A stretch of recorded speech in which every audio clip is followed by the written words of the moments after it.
Selamat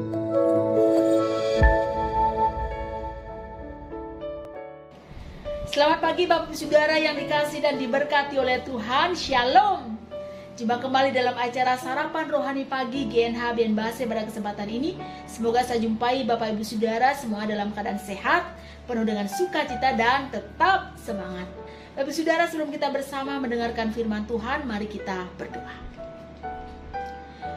Segala puji dan syukur, hormat, kemuliaan, pengagungan kami naikkan kepadamu ya Allah, di dalam nama Tuhan Yesus Kristus, Allah yang hidup, dahsyat dan ajaib. Kami sungguh bersyukur ya Tuhan, ketika pagi hari ini kami boleh bangun dengan tubuh yang sehat. Kami diberikan kekuatan yang baru, dan Tuhan masih memperkenankan kami untuk melihat hari Tuhan yang baru. Itu semua oleh karena kasih, anugerah dan kebaikan Tuhan di tengah kehidupan kami. Kami sungguh mengucap syukur ya Tuhan. Dan sebelum kami memulai aktivitas kami hari ini ya Tuhan, kami hendak mendengar dan merenungkan kebenaran firman-Mu. Kami sungguh percaya bahwa dalam firman-Mu ada kuasa yang sanggup menghibur, menguatkan, bahkan memulihkan keadaan kami. Berfirmanlah ya Tuhan, berbicaralah bagi setiap kami, karena kami telah siap mendengarkan firman-Mu. Di dalam nama Tuhan Yesus Kristus, firman yang hidup, kami berdoa. Amin. Bapak Ibu yang dikasihi dan diberkati oleh Tuhan, firman Tuhan pada pagi hari ini, Sabtu 19 Juni 2021 yang pertama, Mika 2 ayat yang pertama. Demikian bunyi firman Tuhan.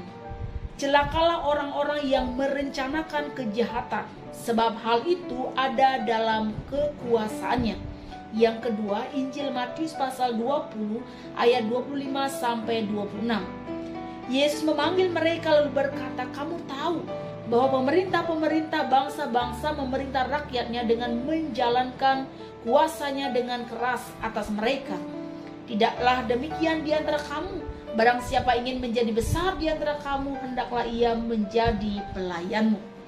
Demikian jawab pembacaan firman Tuhan. Saudara yang berbahagia adalah setiap kita yang dengan sungguh membaca firman-Nya, terlebih yang melakukannya. Bapak Ibu yang dikasihi dan diberkati oleh Tuhan, apa yang membuat manusia merasa berkuasa di tengah dunia ini? Ya, ada yang merasa berkuasa karena memiliki harta yang banyak, memiliki jabatan yang tinggi, ya, nama baik, relasi yang luas, popularitas, dengan segala talenta dan juga begitu banyak kehebatan-kehebatan yang menjadi kebanggaannya. Bahkan dengan kekuasaan itu ada banyak orang yang menindas sesamanya.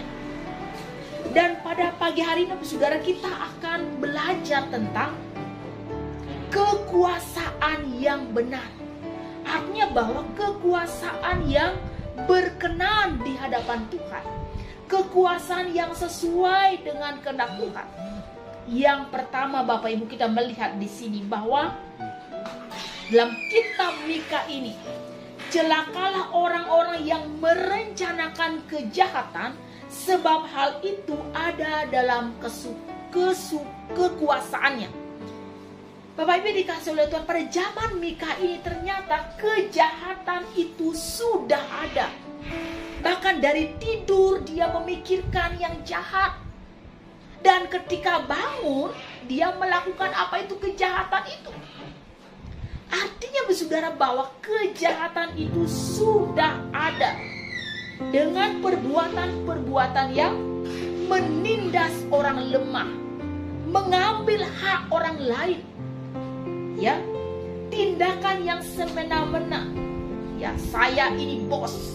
Saya ini punya kuasa, saya ini pejabat, singkirkan saja yang lain. Inilah kenyataannya yang terjadi pada zaman Mika saat itu. Ya, bertindak kejam terhadap orang dan merampas kepunyaan orang lain. Dan Tuhan menganggap bahwa mereka orang yang berbuat kejahatan itu adalah musuh-musuh Allah, ya, yang melakukan kejahatan itulah musuh Allah.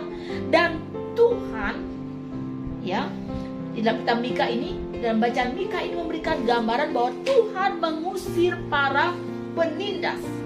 atau orang yang keinginan hatinya itu jahat terhadap umatnya. Jelas bahwa ketika kejahatan yang menguasai pikiran, maka sudah pasti itu adalah kekuasaan yang tidak benar, kekuasaan yang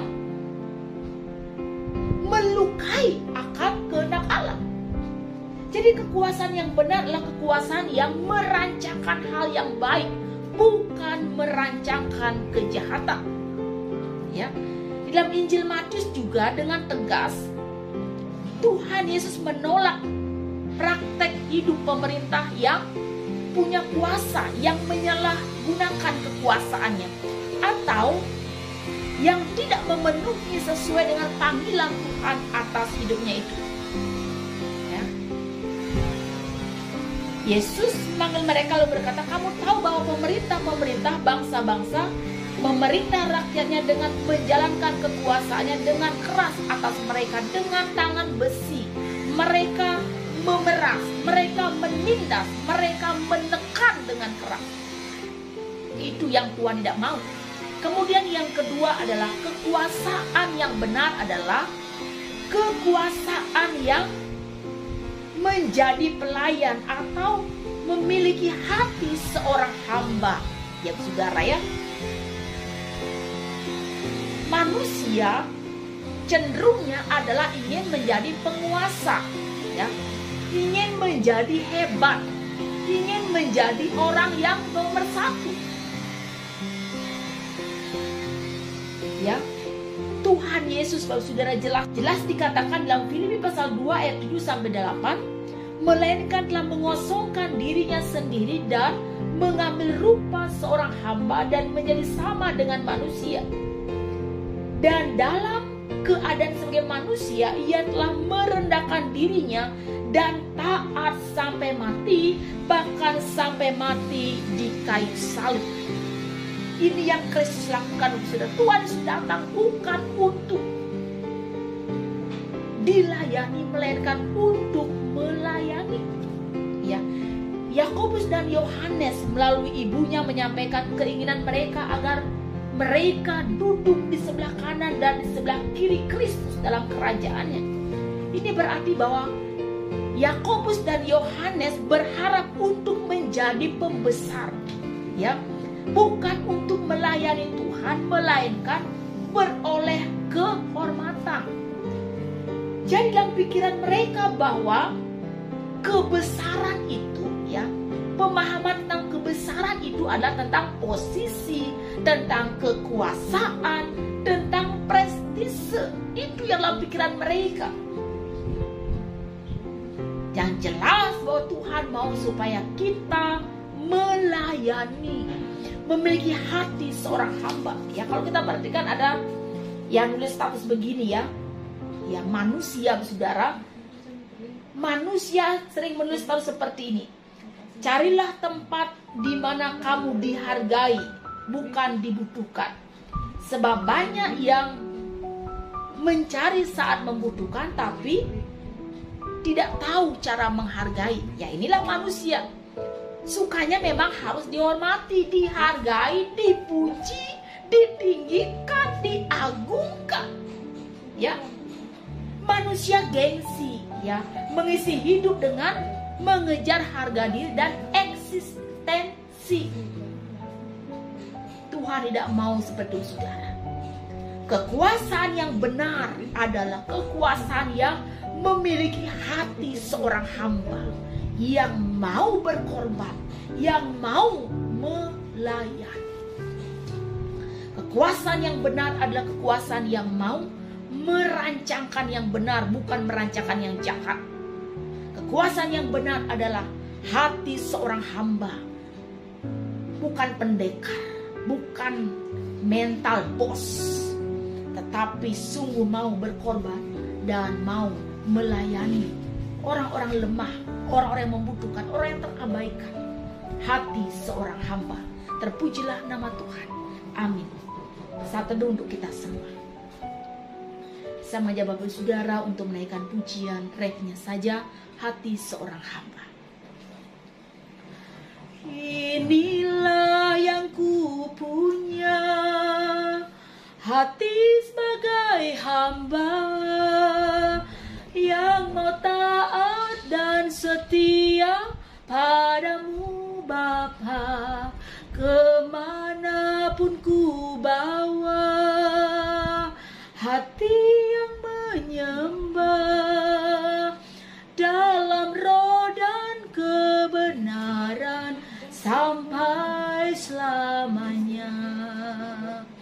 Inilah yang ku punya, hati sebagai hamba yang mau taat dan setia padamu Bapa, kemanapun ku bawa hati yang menyembah dalam roh dan kebenaran sampai selamanya. Dalam roh dan kebenaran sampai selamanya. Kita berdoa. Ya Tuhan, hamba-Mu yang terbatas ini berhenti berbicara.